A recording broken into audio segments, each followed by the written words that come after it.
What's up, everyone? It's your boy Connor from Slinging Sips on American Coffee Trip. Today with a new coffee that I bought at Top Pig in Springfield, Vermont, Black River Coffee Bar.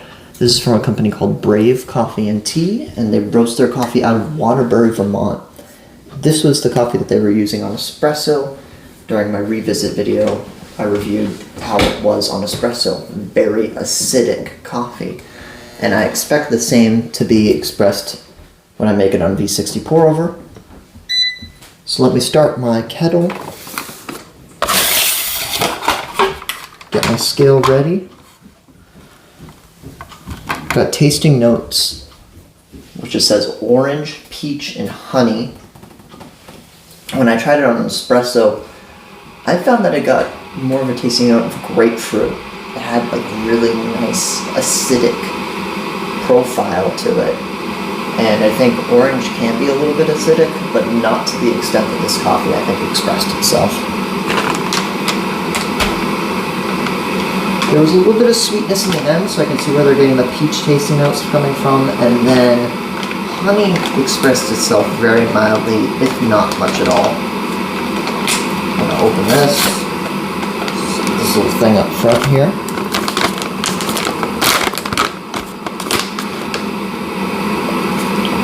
That smells really good. I've never actually brewed with this coffee at home before, so I'm pretty damn excited to try this out. Right off the bat, I'm gonna go with about 20 grams dose, which means I'll be overshooting it.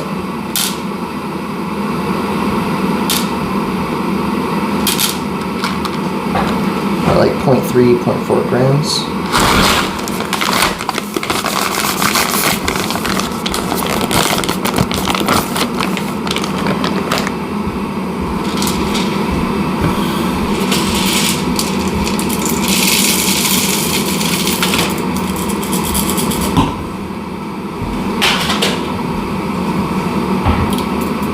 Got it.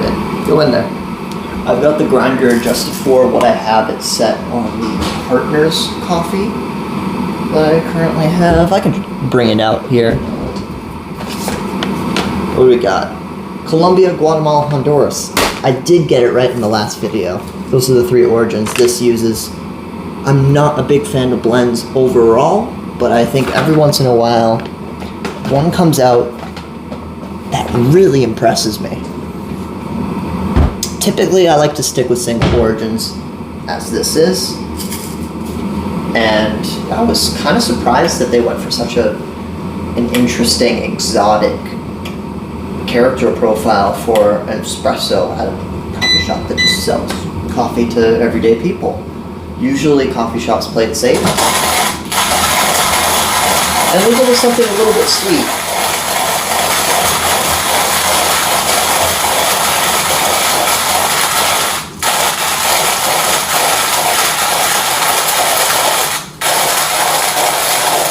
Places local to my hometown, like Jacob Alejandro and Alias, both tend to go a little bit more than your typical espresso, typical chocolatey flavor profile, and then Touchy Coffee is more on the end of what Brave Coffee delivers.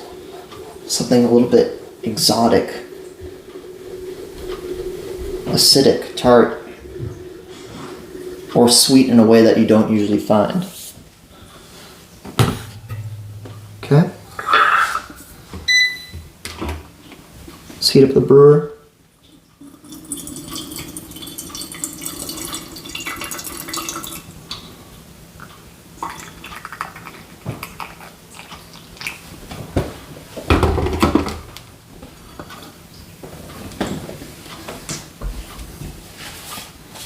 It's my backup V60 filters. This is a white color instead of the tan that you guys have been seeing.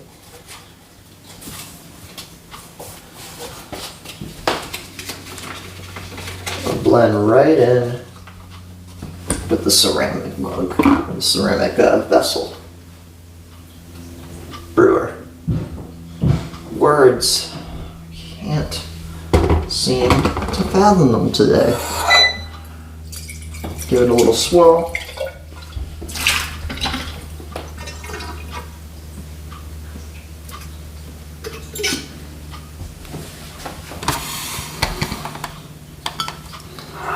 Set this to the side.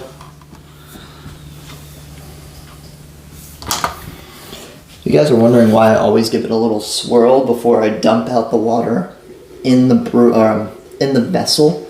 God, I'm getting brewer and vessel confused today. It's because when you get that hot water inside the vessel, the heat starts from the bottom and it takes time for it to transfer up towards the top of the vessel. If I give it a little bit of swirl, it allows that heat to spread out just that bit more.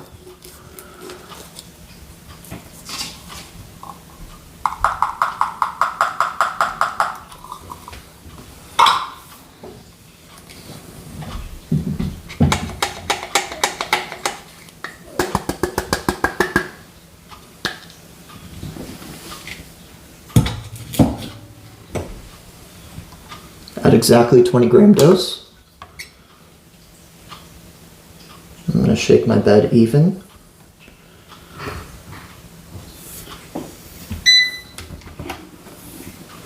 Alright. Start the timer. Hit contact.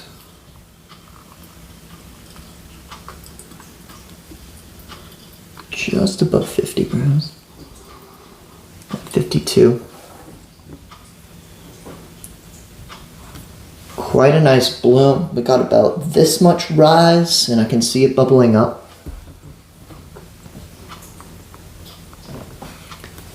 It's not a very exaggerated expansion. That's how you know coffee is extremely fresh.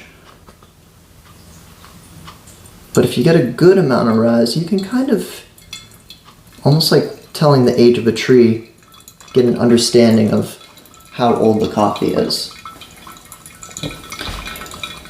I don't always follow what it says in the back because there are certain times where what they label in the bag isn't exactly gospel, something you should consistently follow. My buddy Brian had an experience like this recently. He reached out to me because he had questions on why a certain coffee that he was trying out wasn't getting the proper extraction time, even though on other coffees they tried, it would always be perfectly dialed in. He was confused. The bag said medium roast of coffee. But when he ground it, coffee was very hard, very dense.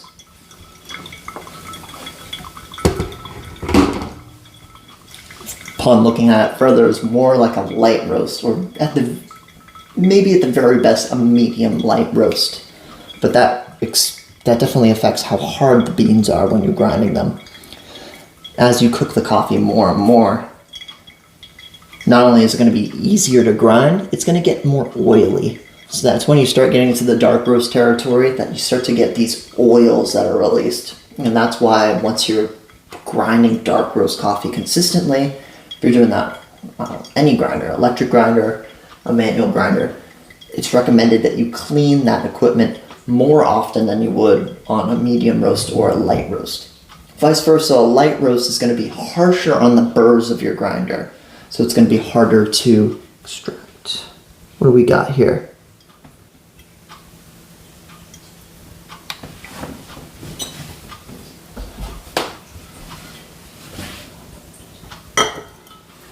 Okay, final output is 302 grams. I always like to round up or down depending on where I am with where I'm at.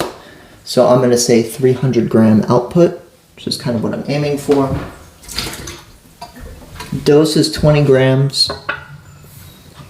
Best part, guys, I'm getting better at this. Extraction time is 2 minutes and 35 seconds. So right on the dot. This very good, even extraction across the bed.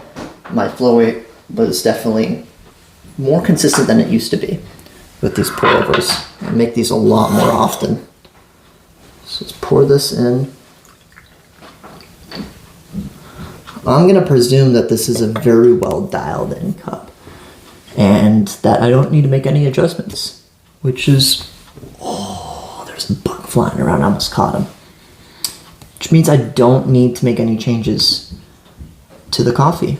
No grind size adjustment, no dose change, no change in technique.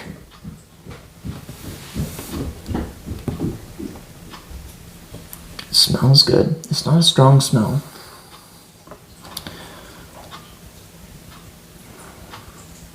I'm just gonna let this cool down just a little bit more. On some life news, today was my last day of my temp job at the Vermont Country Store.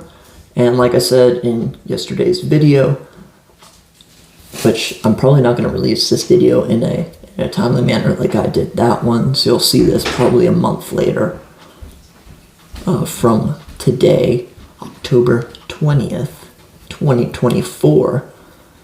But it seems like good news is on the horizon and a busy week ahead of me. And hopefully, if success is met with what I'm about to do, American Coffee Trip can continue at a much more upticked pace in the somewhat near future. So, keeping an eye on that. Let's see how this coffee is. Probably good enough to drink now.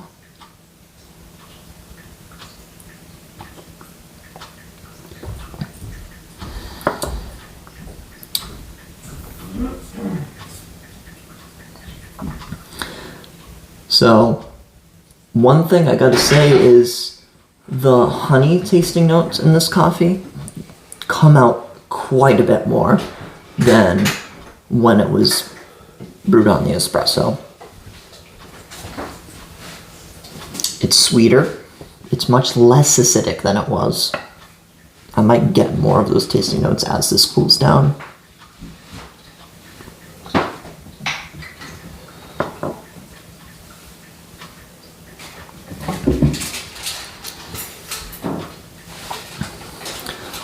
My God. The difference between brewing something on espresso and brewing it as a pour over are absolutely substantial. Orange and peach are at the forefront of the tasting notes, and it has this molassesy characteristic, which I can see where they get their honey from, and it ends on a sweet taste.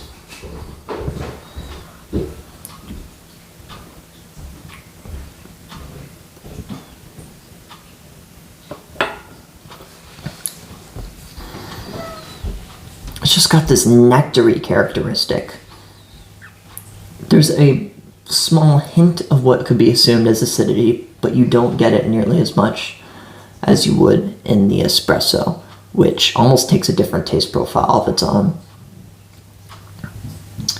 But I've got to say, overall, this is a fantastic coffee, and I'd recommend if you guys are in Waterbury. I'm not sure if you can wholesale this coffee in that Montpelier area, but if you're in Springfield, Vermont, and you can, definitely stop by Black River Coffee Bar, try some of their coffee out, hang by the waterfalls like I did, and get yourself a bag of Brave coffee and tea. It's really fantastic, and I can't wait to brew with this more in the future.